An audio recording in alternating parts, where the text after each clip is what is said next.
Na talaga. Hello po guys, so nandito na naman po yung ating YouTube channel ko. So ngayon pala guys, so hindi nyo nakikita guys. So ano na, ibang division na yan guys. So ayan po, ang gagawin natin guys dyan, eto guys, so hindi nyo nakikita. So meron siyang D at saka M at saka S. So ang tawag dyan sa tatlo na yan ay ito ang division, ito ang multiplication, tsaka ito yung subtraction. Ayan, ito yung division nakabasa. Ala guys, so hindi na yan ganito guys, hindi na yan ganito, hindi na yan ganyan.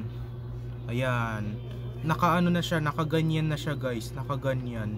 Tuturuan ko kayong paano magganyan guys. Yung yung meron siyang ganyan, dito mo ilalagay yung sagot mo talaga. So ito guys ang gagawin natin. So tara, write your name muna tayo guys. Write your name. Post muna natin. Ayan, nasulat na natin. Wait lang, labo. Sulat na natin. So next, anong date? So anong date nga? Yan, date na ngayon. It's November 10 na. So ayan po, it's Sunday na. Yan, November 10. November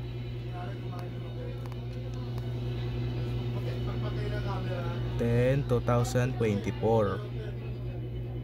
Ayan, so tara, simulan na natin guys. Simulan na natin. So isa lang yan guys, isa lang yan guys. So ito ang gagawin natin guys. So ito, so 126 divided by 3. So ayan po. So ito gagawin natin. So ito yung 3 digits, tapos ito yung 1 digits lang. Yung 3 kasi sila ay nasa loob, at saka ito ay nasa labas yung 3. So ito ang gagawin natin.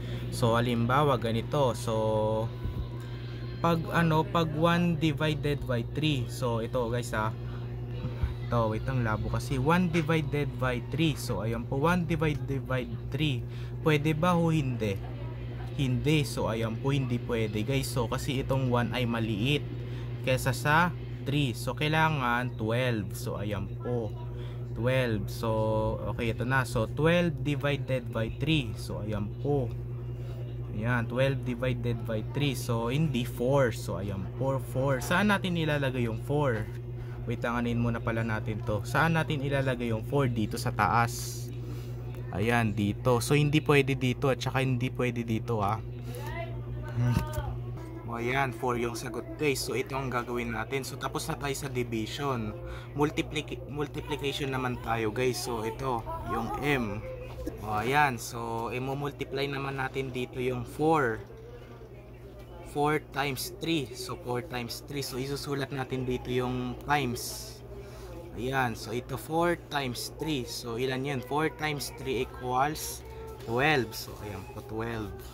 Isulat natin dito yung 1 at saka 2 dito, at saka i-subtract na natin yan. At saka ito, yan na, yung subtract na ngayon. Ayan, so pagkatapos niyan guys, so 12 minus 12. So hindi kasali itong 6, hindi kasali. Pag ginawa kasi natin yung 126 minus 12, hindi pwede. Kailangan itong 12 lang, hindi 6. So 12 minus 12 equals 0. So nothing, 0. So ayan po.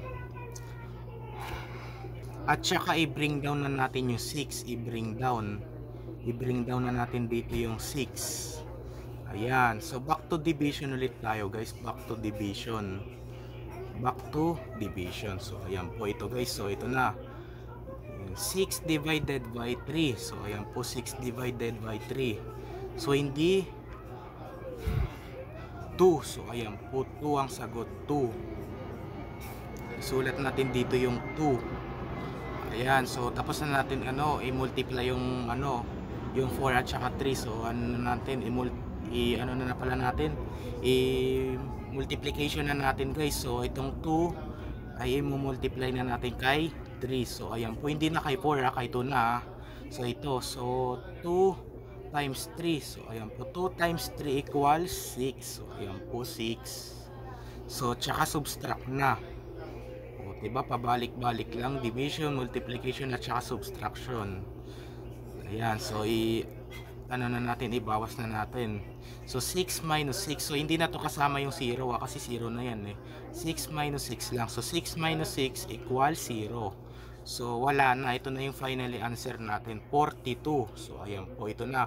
So 126 divided by 3 equals 42. So ayan po. O diba? So bigla ko na lang nagawa yan guys kasi nakita ko lang sa YouTube eh. Ayan. Kaya ibang division na talaga yan guys. At ganito na talaga yung itsura ng division. At saka may mga number siya sa loob. At saka dito yung labas. Grabe. At saka hindi na siya ganito. Ang galing no. Bye! Yun lang.